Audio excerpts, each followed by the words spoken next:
नमस्कार दोस्तों, जहाजी study IQ में आपका स्वागत है। आज हम लोग पुनः संधि पर ही चलते हैं। संधि में हमने दो संधि के दो भेदों को हमने खत्म कर दिया, स्वर संधि और व्यंजन संधि। ठीक है, और आज हम लोग विसर्ग संधि के टॉपिक पर चलते हैं। उससे पहले हम जान लेते हैं कि विसर्ग संधि होता क्या है। ठीक है, विसर्ग संधि होता क्या है। कहता है स्वर और व्यंजन को मिलाकर, स्वर और व्यंजन को मिलाने से जो कोई परिवर्तन होता है या जो विकार उत्पन्न होता है, किन दो को मिलाने से, स्वर और व्यंजन को मिलाने से जो विकार होता है या जो परिवर्तन होता है, उसी विकार या परिवर्तन को हम लोग क्या कहते हैं? विसर्ग संधि कहते हैं। क्या कहते हैं? विसर्ग संधि कहते हैं। ठीक है, तो इसको हम लोग लिख सकते हैं।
क्या है?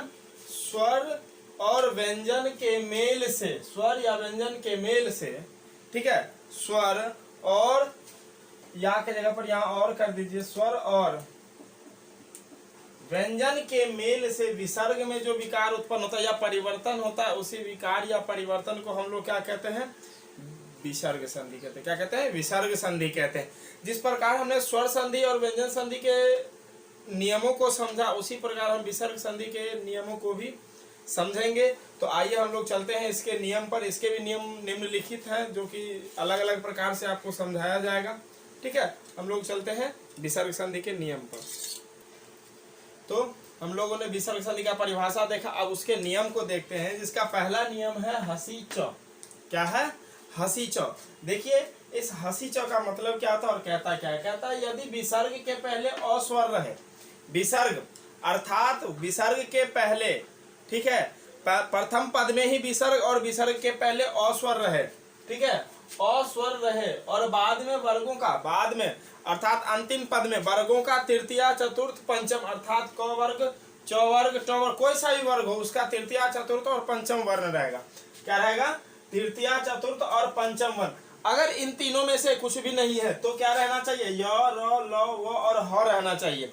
इन सभी में से कोई वर्ण आता है, कोई भी वर्ण आता है तो विसर्ग जो है, अर्थात अ के बाद जो विसर्ग है, उस विसर्ग क्या हो जाता है? विसर्ग का हर्ष उ हो जाता है। क्या हो जाता है? हर्ष उ हो जाता है। और बाद में फिर यही हर्ष उ जो विसर्ग के पहले अ है, तो अर्थात यही हर्ष उ अपने पूर्ववर्ती अ से मिलकर, अर्थात विसर्ग के पहले जो अ है उससे मिलकर, उससे गठबंधन कर लेता है और क्या कर लेता है? ओ का रूप धारण कर लेता है। किसका रूप धारण कर लेता है? ओ का रूप धारण कर लेता है। उदाहरण के तौर पर हम देखते हैं, मनः प्लस रथ। ठीक है, अब देखिए मनः प्लस रथ। अब कहता है यदि, यहां अब देखते चलिए, यदि विसर्ग के पहले अ रहे, यहां देखिए विसर्ग है, यह नौ है, अर्थात इस नौ में से क्या है? अ लगा हुआ, व्यंजन संधि है तो अ अवश्य होगा। इस अ को निकाल लेते हैं। अ स्वर रहे और बाद में वर्गों का तृतीय चतुर्थ पंचम, तो यहां देखते हैं ना ही किसी वर्ण का तृतीय है, चतुर्थ है और ना ही पंचम है। तो और क्या कहता है? या य, र, ल, व, ह। तो यहां देख लीजिए य, र, ल, व की संख्या में र है यहां पर। ठीक है, र रहे, कोई वर्ण आता है तो अब जो यह विसर्ग है इसका क्या हो जाएगा? क्या हो जाएगा? उ हो जाएगा। तो इस विसर्ग के स्थान पर हम क्या लिख देंगे? उ लिख देंगे। ठीक है, क्या लिख देंगे? उ लिख देंगे। अब देखिए ये दोनों अलग अलग है, अ प्लस उ है। उसके बाद क्या कहता है, वही उ अर्थात जो विसर्ग का हर्ष उ बना है वही हर्षु अपने पहले वाले अ अर्थात ये हर्षु किससे मिलेगा? ओ से मिलेगा और ये इससे मिलेगा, अ हर्षु से मिलेगा, हर्ष उ अ से मिलेगा। और इस दोनों के मिलने के बाद यह किसका रूप धारण करेगा? ओ का रूप धारण करेगा। तो अब बताते हैं हम लोग ये ओ कहां पर लिखेंगे। तो अब सीधा समझिए ये ओ किसके जगह पर आया? विसर्ग के स्थान पर आया। किसके स्थान पर आया? विसर्ग के स्थान पर आया। तो विसर्ग को हटाकर हम लोग क्या लिखेंगे? मनोरथ। ठीक है, क्या लिखते हैं? मनोरथ। ठीक है, अब हम कोई तृतीया चतुर्थ या पंचम वर्ण ले लेते हैं। ठीक है, तृतीया चतुर्थ और पंचम वर्ण लेके आपको हम बताते हैं।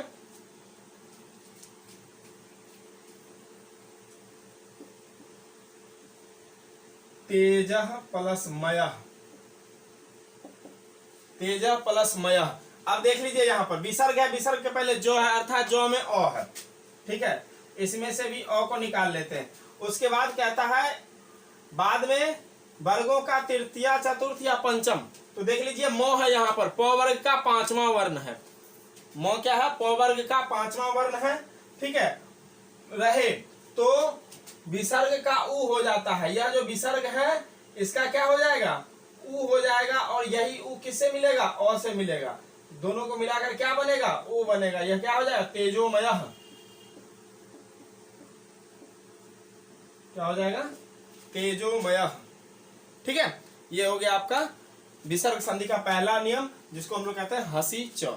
ठीक है, अब हम इसके दूसरे नियम पर चलते हैं। देखिए दूसरा नियम कहता है यदि विसर्ग के बाद च या छ रहे, च या विसर्ग के बाद, ना कि पहले, विसर्ग के बाद च या छ रहे, तो जो वह विसर्ग है उस विसर्ग का हम लोग क्या लिख देते हैं? तालव्य स लिख देते हैं। उदाहरण के तौर पर देख लेते हैं। हम लिखते हैं निह प्लस चलह, नी प्लस छलह। ठीक है, अब देखिए कहता है विसर्ग है, विसर्ग के बाद च या छ रहे, तो छ है यहाँ पर, तो यह जो विसर्ग अर्थात ये जो विसर्ग है उस विसर्ग का क्या हो जाता है? तालव्य स हो जाता है। क्या हो जाता है? तालव्य स हो जाता है। क्या हो जाएगा? ये निश्छलह।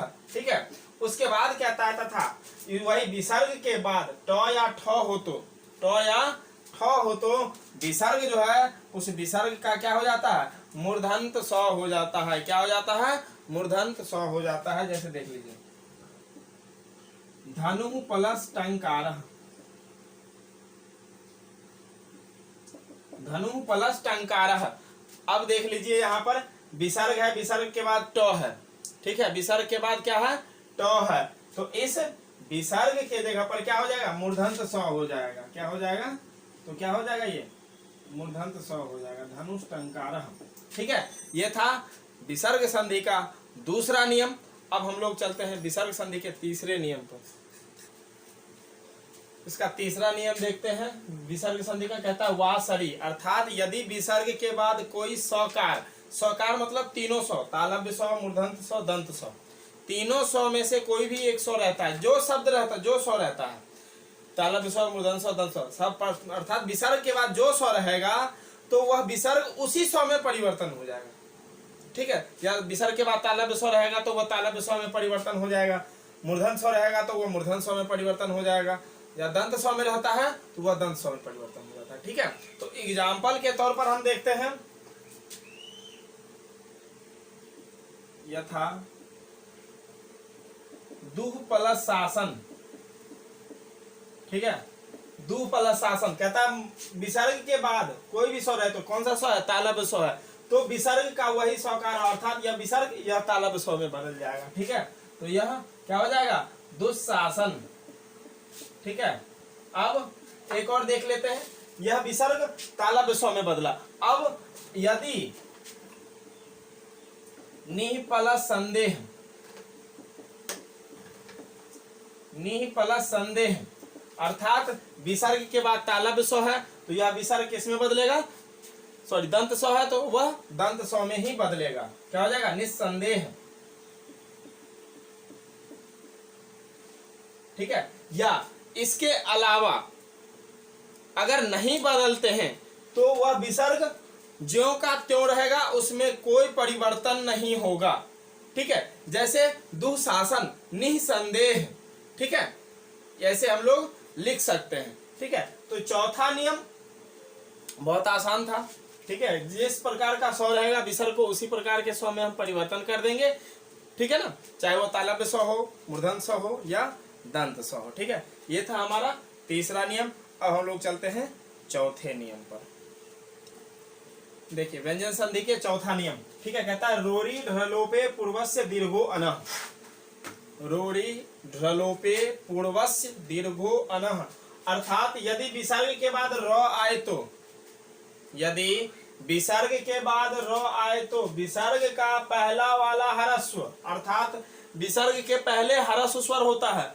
इस नियम में विसर्ग के पहले क्या होता है? ह्रस्व स्वर होता है। वह जो ह्रस्व स्वर होगा वह क्या हो जाएगा? दीर्घ में परिवर्तन हो जाएगा। वह ह्रस्व स्वर किस में परिवर्तन हो जाएगा? दीर्घ में परिवर्तन हो जाएगा, और वह विसर्ग का क्या हो जाएगा? लोप हो जाएगा। क्या हो जाएगा? लोप हो जाएगा। उदाहरण के तौर पर देख लेते हैं। निह प्लस रोगः, निह प्लस रोगः। ठीक है, अब देख लीजिए विसर्ग के पहले ह्रस्व, हर्षिकार है, ह्रस्व है, या हम कह सकते हैं अ है इसमें अ, तो अ भी क्या है? ह्रस्व है। क्या है? अ भी जो है वह ह्रस्व है। तो विसर्ग के बाद र आए तो विसर्ग का पहला वाला ह्रस्व, अर्थात ये अ किस में बदल जाएगा? ये अ वैसे होगा ना, हर्षी ई है, ठीक है, यह होगा ह्रस्व। यह हर्षी किस में बदल जाएगा? दीर्घ में बदल जाएगा, जो क्या हो जाएगा? नी। ठीक है, और रोग वैसा ही रह जाएगा। उसके बाद क्या कहता है? विसर्ग का लोप हो जाता, तो विसर्ग लिखेंगे नहीं, निरोगः। ठीक है, क्या हो जाएगा? निरोगः। क्या हो जाएगा? निरोगः। ठीक है, या हम लोग करते हैं दु प्लस राजा। दू में हर्षुकार है, लिख ले, देख लेते हैं। दु प्लस राजा। ठीक है, दु प्लस राजा, अर्थात यह जो हर्षुकार है वह किस में बदल जाएगा? दीर्घ में, और क्या हो जाएगा? राजा, दुराजा। ठीक है, क्या हो जाएगा? दुराजा। यह ह्रस्व, अर्थात रोरी ढ्रलोपे पूर्वस्य दीर्घो अनः। इसका कहने का तात्पर्य होता है, सीधा हम समझ लेते हैं कि विसर्ग के बाद यदि र रहता है, विसर्ग के बाद यदि र रहता है तो वह र को हम कुछ नहीं करते हैं, तो वह उस विसर्ग के पहले जो ह्रस्व होता है उस ह्रस्व को हम लोग सिर्फ दीर्घ में बदल देते हैं और विसर्ग का लोप कर देते हैं। बाद बाकी वैसा का वैसा ही रहता है। ठीक है, तो ये था चौथा नियम। ठीक है, और पांचवा नियम, ये व्यंजन संधि से थोड़ा आसान लगेगा। ठीक है, क्योंकि ये ज्यादा कठिन है नहीं, ये बहुत आसान है, व्यंजन संधि से आसान है ये। ठीक है, हम चलते हैं इसके पांचवें नियम पर। देखिए इसका पांचवा नियम कहता है सस जुसो रूह। सस जुसो रूह, अर्थात यदि विसर्ग के पहले अ या आ को छोड़कर, यदि विसर्ग के पहले अ या आ को छोड़कर अन्य कोई भी स्वर वर्ण आता है, वर्ण नहीं, कोई भी स्वर वर्ण होना चाहिए, अन्य कोई भी स्वर वर्ण आता है तो रहे, कोई भी स्वर वर्ण रहता है, तथा बाद में कोई स्वर हो, पहले अ आ को छोड़कर कोई सा भी रह सकता है, और बाद में कोई भी स्वर हो या वर्गों का तृतीय, चतुर्थ, पंचम वर्ण हो, कोई स्वर हो या कोई सा भी वर्ग का तृतीय वर्ण, चतुर्थ और पंचम वर्ण हो, तो विसर्ग का क्या हो जाता है? र हो जाता है। क्या हो जाता है? र हो जाता है। यथा में हम देख लेते हैं, उदाहरण के तौर पर समझ में आ जाएगा। हम लिखते हैं निह प्लस झरः। निह प्लस झरः, देख लीजिए विसर्ग के पहले हर्ष ई है, अर्थात अ आ को छोड़कर अन्य स्वर है, और बाद में कोई स्वर हो या वर्गों का तृतीय, चतुर्थ, पंचम वर्ण, तो वर्गों का तृतीय, चौ वर्ग का तृतीय है झ। ठीक है, तो रहता है, तो यह जो विसर्ग है इस विसर्ग के स्थान पर क्या हो जाता है? र हो जाता है। क्या हो जाता है? र हो जाता है। ये क्या हो जाएगा? निर्झरः। ठीक है, क्या हो जाएगा? निर्झरः। ठीक है ना, निर्झरः। या एक और उदाहरण देखना चाहते हैं, देख ले, लिखते हैं निह प्लस उपायः। निह प्लस उपायः। अब देखिए यहाँ पर विसर्ग से पहले अन्य स्वर है, ठीक है, विसर्ग से पहले अन्य स्वर है, तो इस अन्य स्वर के बाद में भी कोई एक स्वर है, हर्ष उ एक स्वर है, तो इसका क्या हो जाएगा, विसर्ग का र हो जाएगा, क्या होगा ये, निरूपायः। ठीक है, ये था पांचवा नियम सस जुसो रूह, ठीक है, विसर्ग संधि का पांचवा रूप। अब हम लोग चलेंगे इसके छठे नियम पर। अब देखते हैं हम लोग विसर्ग संधि का छठा नियम, वह क्या कहता है, कहता है अतो रो रो प्लुताद पुलुते, अतो रोर प्लुताद पुलुते, अर्थात यदि विसर्ग के आगे पीछे, अर्थात आगे बाद में भी अ हो और पहले भी अ हो, अर्थात दो अ होना चाहिए, ठीक है, विसर्ग के आगे पीछे यदि अ रहता है तो अर्थात उसका पहला वाला अर्थात प्रथम अ जो है वह विसर्ग से मिल जाता है। किससे मिल जाता है, विसर्ग से मिल जाता है। कि मान लीजिए हम एक उदाहरण लिखते हैं, शिवः प्लस अर्च्य, ठीक है, यह उदाहरण है। क्या कहता है, यदि विसर्ग के आगे पीछे अ आए तो आगे, यहां पर देख लीजिए, आगे अ है, पीछे अर्थात व में भी अ है, ठीक है, एक अ यहाँ है, निकाल लेते हैं, आगे पीछे दोनों अ हो गया, ठीक है, तो अर्थात यह पहला वाला अ जो है वह विसर्ग से मिल जाएगा। किससे मिल जाएगा, यह अ जो है वह इस विसर्ग से मिल जाएगा, ठीक है, और इस विसर्ग से मिलने के बाद यह किसका रूप धारण करेगा, ओ का रूप धारण करेगा। किसका, ओ का रूप धारण करेगा, और बाद वाला जो अ है वह अर्ध अ बन, अर्थात ये जो अ है वह अर्ध अ, जिसको ऐसे लिखते हैं, उसका रूप धारण कर लेता है, ठीक है, और विसर्ग हट जाता है, तो इसका हम लोग क्या लिखेंगे, शिवो, शिवो अर्च्य, ठीक है, शिवो अर्च्य, शिवो अर्च्य, ठीक है ना, शिवो अर्च्य, अर्थात पहला अ विसर्ग से मिलकर ओ बन जाएगा। यह है विसर्ग का उत्तु, अर्थात विसर्ग का उ या ओ हो जाता है, यह गुण संधि के अर्थात, ठीक है, किसके अर्थात, किसके आधार पर, गुण संधि के आधार पर विसर्ग का उ हो जाता है, और बाद वाला जो अ है वह अर्ध अ का रूप धारण कर लेता है, ठीक है, जैसे हमने लिखा शिवो अर्च्य, ठीक है। एक और देख लेते हैं हम लोग, लिखते हैं प्रथमः प्लस अध्यायः, प्रथमा प्लस अध्याय, म में अ है, पहला अ, यह पहला अ विसर्ग से मिलकर क्या बनेगा, ओ बनेगा, क्या बनेगा, ओ बनेगा, प्रथमो, और बाद वाला जो अ है वह किसका रूप धारण कर लेगा, अर्ध अ का रूप धारण कर लेगा, ध्यायः, प्रथमोध्यायः, ठीक है, क्या हो जाएगा, प्रथमोध्यायः, देख लीजिए यहां पर लिखा हुआ है प्रथमोध्यायः, ठीक है। ये था विसर्ग संधि का छठा नियम। अब हम लोग चलते हैं विसर्ग संधि के सातवें नियम पर, ठीक है, देख लीजिए सातवां नियम कहता है, यदि विसर्ग के बाद क ख या प फ रहता है तो जो विसर्ग है पहले, उस विसर्ग में कोई परिवर्तन नहीं आता है, वह विसर्ग का वैसे ही रहता है, उसका बाद का शब्द वैसे का वैसे ही रहता है, ठीक है। उदाहरण के लिए देख लीजिए, प्रातः प्लस काला, ठीक है, विसर्ग है, विसर्ग के बाद क है, तो यहाँ कहता है क ख प फ, ठीक है, क, इसमें कोई परिवर्तन नहीं आएगा, ये ऐसे ही लिखेंगे, प्रातः कालः, ठीक है, क्या लिखेंगे, प्रातः कालः, या ऊषः कालः, या अंतः पूरम, ठीक है, लिखते हैं, तो वह वैसे का वैसे ही रह जाता है, उसमें कोई परिवर्तन नहीं होता है, ठीक है ना। विसर्ग संधि में ऐसा भी एक नियम है, जिसमें विसर्ग संधि, विसर्ग के जगह पर कोई और चीज नहीं आता है, विसर्ग का विसर्ग ही रहता है। वह कब, जब विसर्ग के बाद क ख या प फ आए तब, ठीक है। ये था हमारा सातवां नियम। अब हम लोग चलते हैं आठवें नियम पर। अब देख लीजिए आठवां नियम, विसर्जनीय स, अर्थात विसर्ग के स्थान पर दंत स होता है। तो कहता है जिस विसर्ग का दंत स हो जाता है, जिस विसर्ग के स्थान पर हम लोग दंत स लिखते हैं, उसे हम लोग कहते हैं क्या, सत्तु संधि। क्या कहते हैं, सत्तु संधि। उदाहरण के तौर पर देख लीजिए, इतः प्लस ततः, ठीक है, विसर्ग है, इस विसर्ग सब कुछ वैसा ही रहेगा, सिर्फ विसर्ग बदलकर दंत स का रूप ले लेगा। क्या हो जाएगा ये, इतस्ततः, क्या हो जाएगा, इतस्ततः, ठीक है ना, क्या हो जाएगा, इतस्ततः। विसर्ग के जगह पर दंत स आ जाता है, ठीक है। और कहीं से कुछ नहीं बदलता है, बस वैसे ही रहता है। जैसे लिखते हैं हम शिवः प्लस तथा, क्या हो जाएगा शिवस् तथा, शिवः प्लस तथा क्या हो जाएगा शिवस् तथा। ठीक है, 8वां नियम हमारा ये था।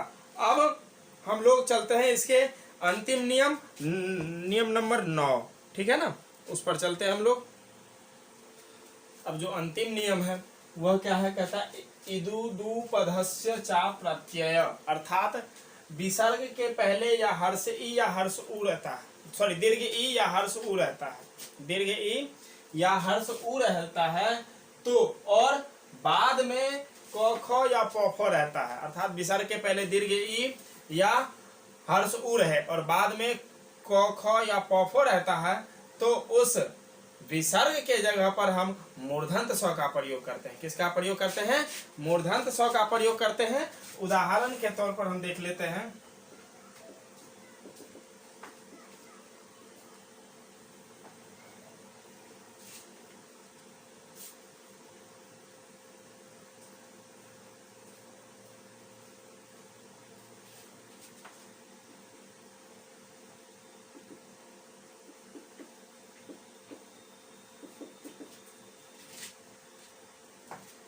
देख लीजिए, नी प्लस कपटह, ठीक है, क है विसर्ग है, विसर्ग के बाद, विसर्ग से पहले हर्ष ई है और विसर्ग के बाद क ख या प फ में से एक है क, तो इस विसर्ग के स्थान पर क्या हो जाएगा मूर्धन्त स हो जाएगा, क्या हो जाएगा निष्कपटः,